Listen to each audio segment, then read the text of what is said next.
Cerita dilanjutkan, semua orang memberi hormat kepada sang pemimpin klan yang sudah tiba. Sang pemimpin hanya menatap mereka dan Gucun yang melihat ke arah pemimpin dengan sedikit rasa takut.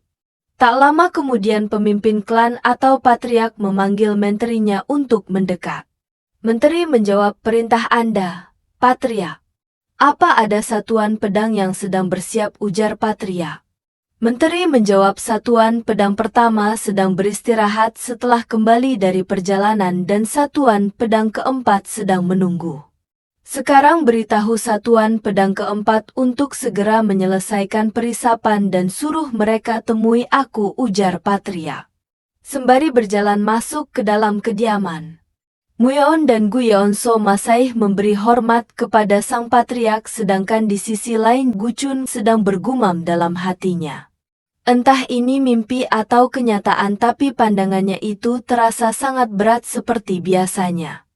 Kemudian patriark menghentikan langkahnya sejenak dan berkata, "Dan untukmu ang ketiga, setelah kau selesai makan nanti, datanglah ke ruangan patriark ini sendirian." Gu Yeonso dan Muyeon nampak terkejut, terutama Gucun karena dia disuruh menghadap nanti. Dan Gucun bertanya ke Muyeon saking gugupnya, "Apa ada obat pencar?"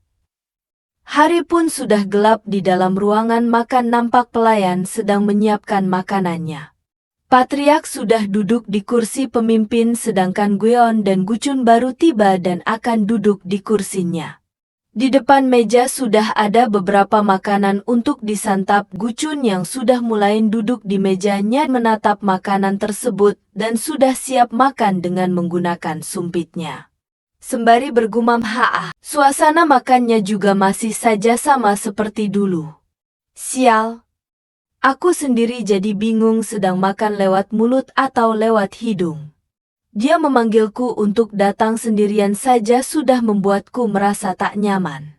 Pasti bagus kalau seseorang bisa melakukan sesuatu soal suasana di meja makan ini. Kemudian tiba-tiba patriark memanggil Gu Yeonso untuk memulai obrolan. Ia berkata, "Anak kedua, kudengar kau sudah mencapai sesuatu dalam bidang bela diri." Gu Yeon pun menjawab dengan giranya, "Iya, patriark, aku sudah dapat sedikit pencerahan dan menjadi 3 star beberapa hari yang lalu." Mendengar itu patriark lumayan senang dan berkata, "Untuk usiamu, kemampuanmu itu sudah sangat maju. Bagus-bagus, teruskan, dedikasikan dirimu." Gu Yeon merespon dengan memberi hormat, "Terima kasih patriark." Gucun yang menyaksikan hal tersebut lanjut bergumam, dia sudah 3 star di usianya saja sudah suatu pencapaian yang besar.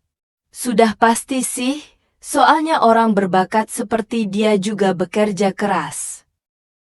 Jadi orang seperti dia juga tahu caranya tersenyum. Saat tersenyum pun malah kelihatan lebih. Patriark berkata ke Guyeon, "Duduklah, lanjutkan makan mu." Guyeon pun menjawab, "Baik patriark." Ia kembali ke mejanya kemudian menatap ke arah Gucun yang dari tadi menatapnya. Ia nampak merasa sangat kesal dengan Gucun. Gucun yang melihat respon Guyeon yang merasa kesal kepadanya lanjut bergumam dan sontak berkata dalam hatinya, "Aku tarik ucapanku." Padahal kan dia tidak sedang melihat serangga. Saat mau makan angpau, Gucun terkejut karena patriark memanggilnya. "Kudengar kau pergi ke jalanan." Gucun pun menjawab, "Iya.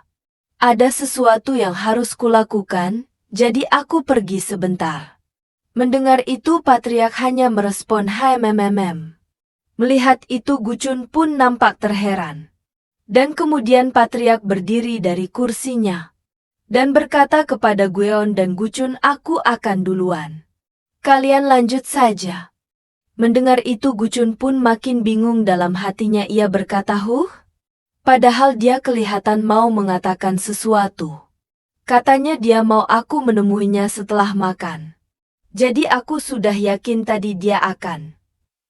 Kemudian ada pelayan yang menghampirinya dan berkata, "Tuan muda." Kemudian ia membisikkan perintah patriark ke Gucun. "Pemimpin klan meminta Anda untuk istirahat yang cukup. Anda juga diminta datang ke ruang pemimpin klan pada keesokan hari. Gucun pun merespon dengan terkejut. Apa-apaan perubahan ini? Singkat cerita, Gucun sekarang sudah beristirahat di ruangannya. Ia masih duduk termenung di dekat jendela kamarnya sembari berpikir karena aku masih belum bangun juga, berarti ini bukanlah sebuah mimpi. Apa ini adalah sebuah regresi? Yang sering ku dengar itu? Kalau benar begitu. Dengan amarah yang terpendam, Gucun mengepalkan tangannya dan sembari berkata, maka mungkin kali ini berarti aku bisa membunuh Heavenly Demon itu duluan. Tidak, pernyataan konyol ini bisa dihentikan dalam sekejap mata. Kemudian kita diperlihatkan sekilas masa lalu Gucun dulu. Kemudian ia melanjutkan ucapannya, tadi mana mungkin aku membunuh Heavenly Demon yang mampu membunuh 3 Supreme, yang konon berada di atas langit. Saat aku memikirkan kehidupan lama, saat menjadi manusia demonik yang terkutuk itu, yang berada di bawah perintah Heavenly Demon demi bisa bertahan hidup. Banyak hal yang kusesali karenanya membuatku hidup dengan kehancuran dan genangan darah di mana-mana. Tapi kehidupan yang penuh penyesalan itu membantuku menyadari begitu banyak hal. Seandainya aku sungguh terlahir kembali, aku ingin memilih jalan hidup lain. Lagi pula nantinya Heavenly Demon akan dibunuh oleh Wai Sol Ah. Kultus demonik juga akan lenyap.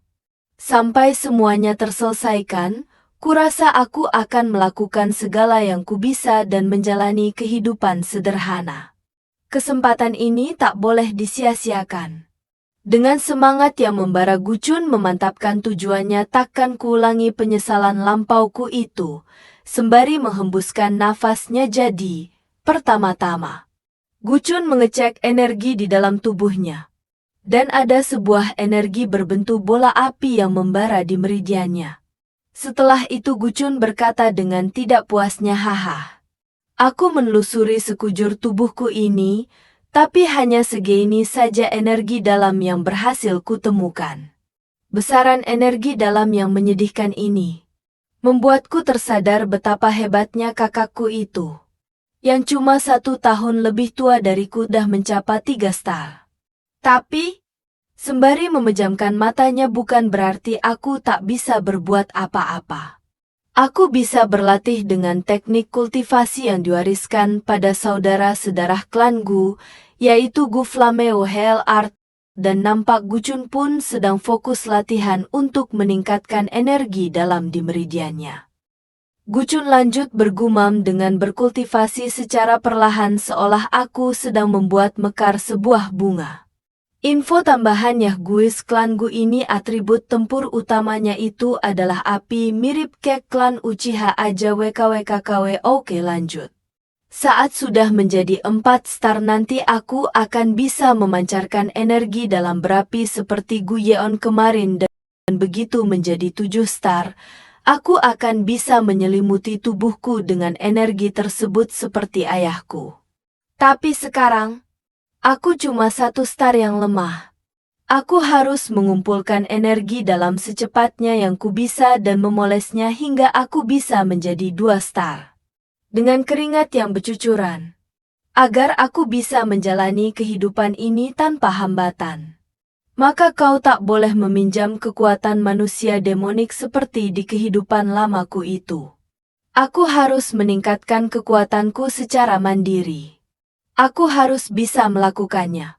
Tapi masalahnya, dengan sekuat tenaga tetap saja semakin ku coba semakin terasa mau mati. Gucun pun ambruk karena sudah kelelahan karena latihan ini. Sambil terengah-engah Gucun melanjutkan gumamamnya, dengan kemampuanku sekarang ini, menggunakan energi dalam takkan jadi mudah. Dan kalau terus kupaksakan nanti malah akan menderita penyimpangan energi. Kemudian Gucun pun tersenyum, meskipun begitu aku jadi dapat hasil sekarang. Meski baru tahap awal, aku sudah mencapai 2 star. Dengan mengepalkan tangannya yang penuh energi itu, kemudian ia berkata, tetap akan kuteruskan selangkah demi selangkah, dengan kecepatan yang tidak lambat. Demi kehidupan yang berbeda. Takuan lagi aku lakukan hal tak berguna yang mengundang pengaruh negatif untuk masa depanku sekarang ini. Tuh guys, dengerin kata Gucun, belajarlah selangkah demi selangkah tapi tekun untuk mendapatkan hasil yang lebih baik. Jangan mau yang instan-instan aja, mentang-mentang ada, jangan cepat berpuas diri. Ingat itu guys, WKWKW. Oke lanjut. Mentari pun sudah terbit dan menyinari dunia sampai sinar itu pun masuk ke ruangan. Gucun pun sudah bangun dan kenapa tubuhku saat digerakkan jadi sakit semua padahal cuma gara-gara latihan yang tidak seberapa semalam. Gucun pun sudah bangun, berganti pakaian dan akan keluar sembari lanjut berkata, "Yah, ini juga salahku sih, karena tidak latihan sampai sekarang. Perjalananku masih panjang. Sore nanti aku harus camp ruangan pemimpin klan." Sembari mencoba membuka pintu, jadi selagi menunggu, mending latihan lagi. Pintu pun terbuka dan boom, Gucun pun terkejut tiba-tiba ada seorang gadis di depan pintu tersebut. Dan gadis itu ternyata Solah dan ia menyapa Gucun dengan berkata halo lagi. Namun, pertemuan Gucun dan Solah menyimpan misteri tersendiri. Apa yang disembunyikan oleh Patriark dan bagaimana peran Solah dalam semua ini? Temukan jawaban dan kejutan selanjutnya di chapter berikutnya.